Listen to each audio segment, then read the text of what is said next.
Let's consider some examples of some vector fields. For instance, again, we'll draw a representation of space like this. And let's draw a vector field that is a uniform vector field. So what I mean by that is in 2 dimensions, at every single point, here's P1, BP1. Every single point in space at P2 and P3, the vector is exactly the same. So in this sense, if I were to refer this to in the I-hat direction, then we can describe this vector field, x, y, and z. It only points in the I-hat direction, and we can describe that as a constant v I-hat. And so this is an example of what we call a uniform vector field.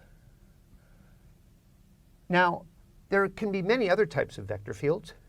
For instance, we might consider one in which that the vectors are all pointing. For instance, if I were to draw a circle, the vectors on the circle have the same magnitude, but they're changing direction. So in this vector field, it's not a uniform vector field because at every point the vectors are, there is some type of symmetry here, but the vectors are not pointing in the same direction. And these are very interesting vector fields, which we'll look at a little bit later. There can be vector fields, too, which we'll draw at a point, say some center point, where the vector fields, if we drew a circle, instead of pointing tangential, the vector fields point radially inward.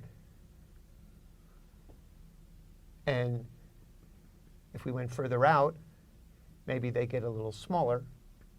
And this type of vector field will be characteristic of the electric field of a point charge or a gravitational field associated with a mass centered at that central point. So these examples of vector fields, we'll look at other ones in which if we had a line in space and we drew circles like this, we may have a vector field which is pointing tangent to these circles given this line in space. And this type of vector field will be characteristic of magnetic fields associated with a current in a wire. So we'll be exploring many vector fields in this course.